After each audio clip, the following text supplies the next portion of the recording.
Oh, hi there. In this video, I want to talk about the inner child and some of the misconceptions that people have around this idea, mainly taking it literally. A lot of the time, the inner child can actually be like a useful construct or metaphor that helps us to kind of unblock energy and start moving forward in life because it reconnects us to the parts of ourselves that we have become disconnected from or that we've disowned, and that can actually help us to have a healthy, authentic relationship with life. Other times, we take this construct of the inner child literally, and instead of helping us move forward, it just causes us to become frozen in time and to ultimately block the healing process, which really is just the process of becoming whole. If we think or act like we literally have an inner child that is just somewhere inside us and is responsible for all of the shitty choices that we make and our terrible behavior, then actually we just end up on the same old hamster wheel of thoughts and ideas and assumptions that are keeping us where we don't want to be. And so really this video is about any of these kind of therapeutic constructs or metaphors. And it's just about how if you take them literally, you're kind of going to screw yourself up. If you see it as just a tool for growth and expansion, then maybe you'll be okay. But at the end of the day, you're just one system. And anytime you try and create separation or fragmentation within your experience of yourself, then you're going to have a bad time. So what I personally find terribly interesting and have observed quite a few times is that the inner child is just a metaphor. Well, some people, for whatever reason, and we're going to explore in this video, treat it as being literal, as though there is a literal child inside them that occasionally takes control of their mental, emotional, spiritual, if you want to go there, faculties, and causes them to no longer be in control of their lives because this child just has all of these needs that need to be fed. And when the child does take over in this manner, people can just behave however they like. Now, maybe I'm being a bit of a straw man or creating a straw man argument for the sake of demonstration. But ultimately, if you take any of these constructs literally, then you're instantly going to take yourself out of reality.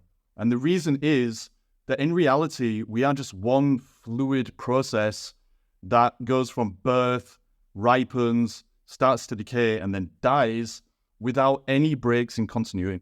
But if we start to believe that there's all these different parts of us, then ultimately what we do is take ourselves out of that process and we become frozen in time. The inner child is just a really good example because it's something that's popular and it pops up all the time.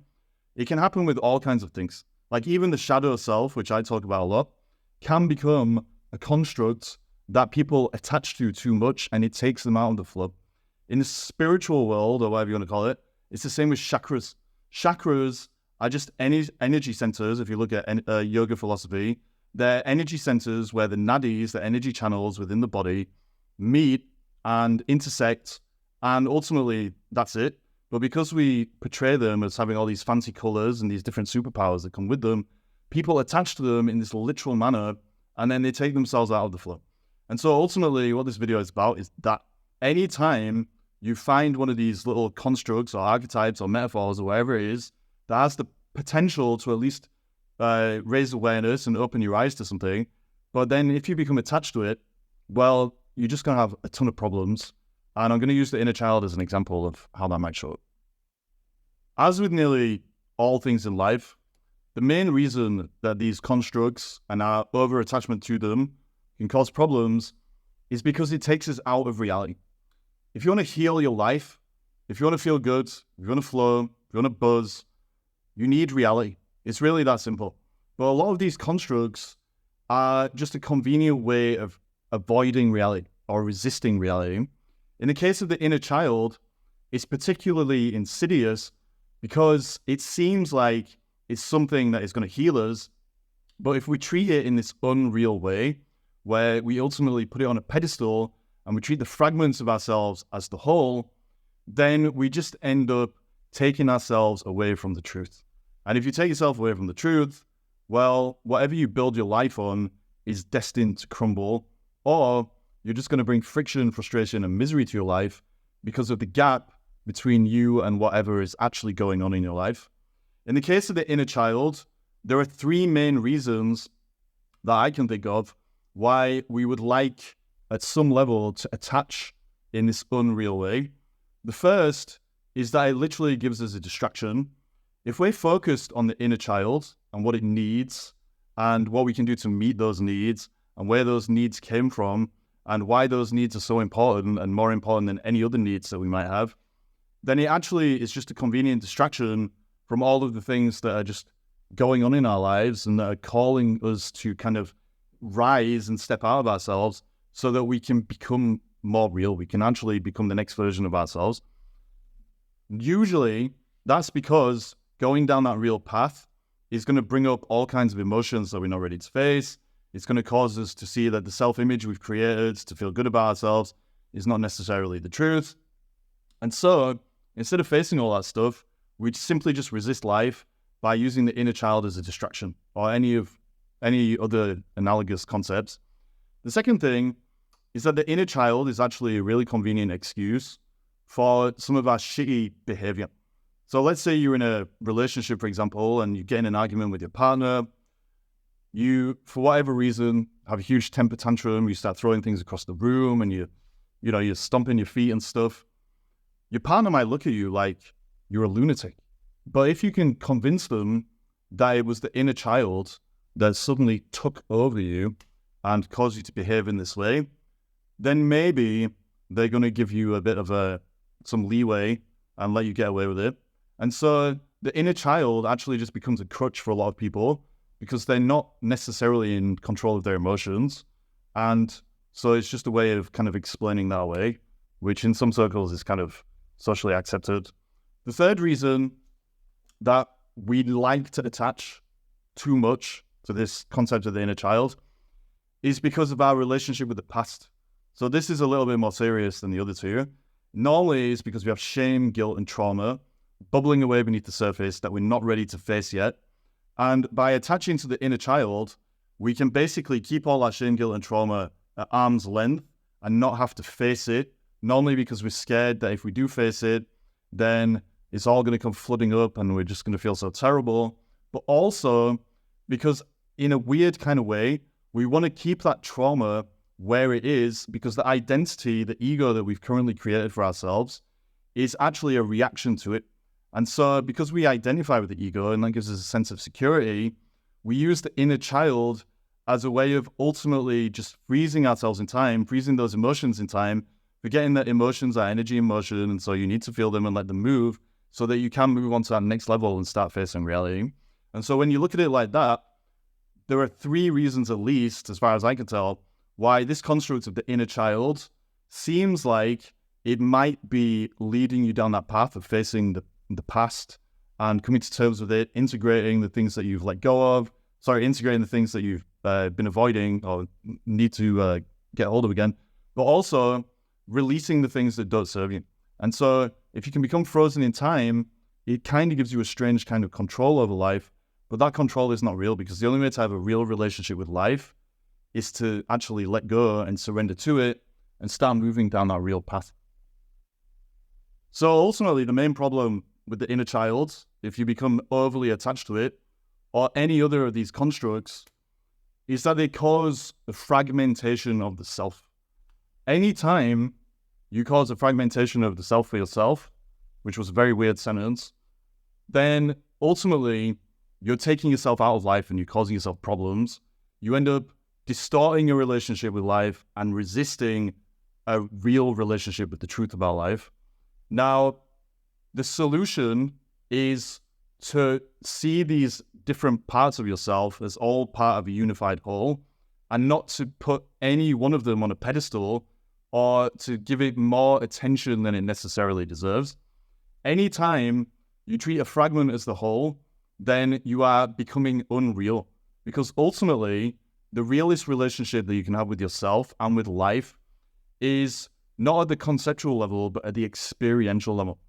And these constructs that we can use to try and heal ourselves are ultimately just concepts. And so if you use them as a kind of filter or a lens for your relationship with yourself and life, and you become attached to that lens instead of actually what the lens is looking at, which is life, then you take yourself away from that flow. I know I keep saying that like a broken record, but it's really very important, very simple at the same time. We are a unified whole. Like I said at the start of the video, we're born, we ripen, we decay, we die. That is all one process. And as we go through it, we can become more and more connected to life because we become more and more accepting of what's true. And that always leads us towards wholeness. But if we attach to these things, that causes us to attach to fragments and to become more fragmented, then ultimately the whole point of them, if they're supposed to heal us, becomes redundant because they take us away from the path we need to walk, and they put us on an unreal path, which just leads to more problems. As with anything, there's a real way and an unreal way to go about it. Ultimately, the real way is about becoming more open. We're going to be open to life. We're going to be open to ourselves. We're going to be open to the truth. The unreal way is about becoming closed. It's about shutting ourselves down. It's about becoming blocked. And the only way really that we can become blocked is always the same. And it's exactly what I just said a few minutes ago. It's by taking some fragment and treating it as the whole, or viewing everything through a concept or an idea instead of actually going out there and experiencing it. In the case of the inner child, it's exactly the same thing. There is a real way to go about it, and that is about using this construct as a way of shaping and guiding your actions and helping you move forward, instead of using it as an excuse or a reason to hold back and to basically shut down and become frozen in time. A good way to look at this is the difference between being childlike and childish. Childlike means that we're bringing back a lot of those very real qualities that can help us to have a real relationship with life that may have been beaten out of us by life, metaphorically speaking, and sent down into the shadow territory. These are qualities like innocence, if you want to use that word, curiosity, joy, spontaneity, etc., etc. All of these childlike qualities are always going to allow you to stay open, which means that you're going to keep growing, you're going to keep evolving, and you're going to keep moving with life, with joy and wonder and all of these kind of things that we associate with childhood, without actually becoming childish, which means that you're not in control of your emotions, that you're frozen in time, that you're going to flip out, you're going to have temper tantrums, blah, blah, blah, blah, blah. Being childish is ultimately the direct opposite of all that. A lot of the time, when we've been childish, it's because we're actually just trying to protect our ego. Like you keep saying, reality keeps moving, it keeps evolving, and as it does, it calls us to go with it. If we're in this childish place because we have emotional resistance, ultimately, then instead of approaching the call of reality with openness and curiosity and wonder and all of these childlike qualities that I've just mentioned, we actually just end up having a temper tantrum. And the reason we have a temper tantrum is because we're trying to protect the ego. We're trying to protect the image that we've created for ourselves to keep us out of reality in the first place because of all the avoidance and resistance and distraction that we talked about. Being childish in this way is always a sign that you are not healing. If you're acting out and you've been childish, then you're trying to protect the things that are actually causing the problems in your life. You're closed to life ultimately instead of being open to it. And so, as with all these constructs, in the case of the inner child, you can either be real or you can be unreal. Real means you're moving and flowing and evolving. Unreal means you're trying to protect and preserve all of the things that are actually making you miserable anyway. Being childish in this way that we're talking about is really just about having some kind of a coping mechanism. It's a way of keeping reality at bay, keeping those uncomfortable, unresolved emotions at bay. And in the short term, it might actually work.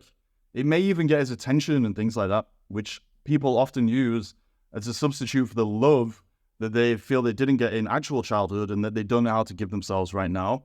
So there are some weird benefits in the short term to acting in this childish way. The problem is that it's only a short-term strategy.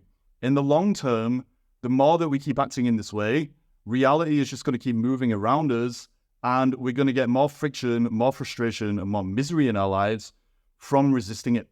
And there are two main reasons that we tend to choose this childish behavior. The first is that we simply miss childhood. We kind of sulking in a way because we want life to be like it was when we were a child. The second is that we want to blame our childhood for the current state of our lives. And we're going to explore these two reasons in a little detail right now. One reason that we really just want to be in this childish state is because we miss childhood.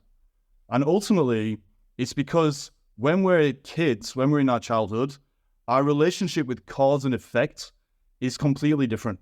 As adults, we constantly have to navigate cause and effect to get the results that we want from life.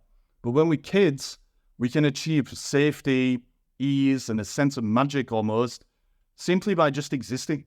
And that's because of our relationship with life is also our relationship with our parents, assuming we have a healthy relationship with them. Our needs are just generally met. Like, we don't have to do anything. We don't have to go to work to get food, put food on the table and all this kind of stuff. Babies can cry and they will be fed. And ultimately, people miss that because the law of cause and effect can be quite difficult to navigate. It involves facing ourselves, facing life, putting some effort in, blah, blah, blah, blah, blah. And a lot of people reach adulthood really just missing that state. They wish life could still be like that, whether they realize it or not. And so they put themselves in this childish mindset and they lash out when reality reminds them that actually cause and effect is the thing that is dictating their lives. The second reason that we want to cling onto childhood and act in this childish manner is because we need to blame our childhood for the current state of our lives. Now, obviously bad things can happen when we're kids. Like, personally in my life, I had some crazy shit happen. But once you get to adulthood, you can accept that that stuff happened and you can process it, you can deal with it, you can learn lessons, and you can move on. Obviously, that can be a very difficult thing to do if you have loads of trauma and that kind of thing.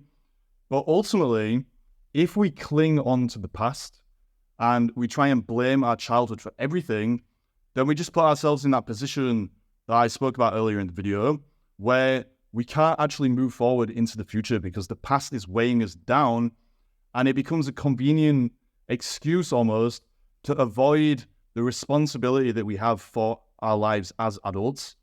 I know that kind of sucks. Like, if you had a really hard childhood and then you find yourself in adulthood and you're still responsible for your life, it would be kind of nice to just be able to blame everything on your childhood and on your past and on your parents. But at the end of the day, that just keeps you stuck. It keeps you frozen in time. And so if you do want to move forward, then you have to let go of all that stuff. And I know you can't just let go of it. There is a process they have to go through. You have to face the emotions. You have to come to terms with why the people that abused you or that put you through hell or whatever it was that they did what they did. But ultimately, your healing is your responsibility. And clinging on to the inner child in this unreal childish way is a way of avoiding that responsibility that we all have for our own healing. The reason that the inner child gives us a way of avoiding responsibility is because it allows us to play the victim if we want to. It allows us to justify our temper tantrums like we were talking about earlier. It allows us to cling to the past instead of letting go of it so that we can go where we need to go. All of these things ultimately are just ways of avoiding ourselves and avoiding the fact that our lives are ours. No matter what we've been through and what happened to us, our lives right now are ours. Even the emotional stuff that we're holding on to, it's us. Like, in my own life, when I think about some of the stuff that I went through, the people that did that to me, they probably don't think about that ever. They don't care. And like, the only reason I would hold on to it is because I'm not ready to face it. But by facing it, that's when it dissolves and you can put yourself on this real path. But the childish behavior is a way of avoiding that, avoiding facing what you need to face so you can take control of your own life. So ultimately, all of this is just a roundabout way of saying that the healthiest relationship you can have with your inner child is to realize that childhood is done. It's gone. We are a unified whole, like I keep saying. From birth to death, it's all one thing. That child that you may perceive, if you're attached to this concept, this construct of the inner child in an unreal way, that child is not a separate thing. It's you. Like, the seed of who you are today is that kid that you used to be. And if you detach from it, or you just put it at arm's length by conceptualizing and putting it in a box, then all you do is freeze yourself and you take yourself out of life. It's a way of resisting instead of accepting the truth about who you are and what life is. When you see the truth, when you accept the truth, you realize that you have so much more power than you may have been conditioned to believe. And that power is that you can learn from anything, that you can actually grow and evolve and move forward no matter what. But to do that, you have to take responsibility and you have to understand the power of choice. And the choice, ultimately, that we're talking about now is the choice between becoming fixated and obsessed with the past because it gives us some convenient excuse, let's say, to stop moving forward, or the choice to actually take a good look at that stuff so we can integrate what we need to integrate, release what needs letting go of, and then start moving forward because we're going to build on a solid foundation of acceptance. And that's ultimately what it all comes down to. If you want to heal your life, you want to heal yourself, you need acceptance. And acceptance only comes from one place: reality.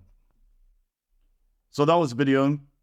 I feel high from talking so much, and I did drink a fair amount of coffee as I went through it, so I'm a little bit dehydrated now. You don't need to know that. I'm just wasting your time. Ultimately, what we talked about is how these metaphors and constructs can be useful if you just use them as a way of raising awareness of some of the things you may have neglected within yourself. But like with anything, if you treat the fragment as a whole and you become overly attached to it as a kind of coping mechanism, then ultimately you just end up screwing your life up because you take yourself out of the flow of life, you stop yourself from moving in the way that you want to, and you cause more fragmentation of the self, which is actually going to take you out of reality. And ultimately, that is going to be counterproductive because reality is the only thing that is going to give you the healing that you think you want from these constructs in the first place. So in general, I hope that you got some value from this video and that it's helped you to kind of think about whatever you're going through or whatever's going on in your life. If anybody wants to talk about any of this stuff, there's a link on my website, ollyanderson.co.uk/talk, really just about exploring ideas, seeing what's what, ultimately, see if you can move forwards, which of course you can. I also have a free course on my website, this 7-day personality transplant system shock for realness and life purpose. Check that out if you want to grow more real. Either way, hope this video helped you. Peace to you. Thanks a lot.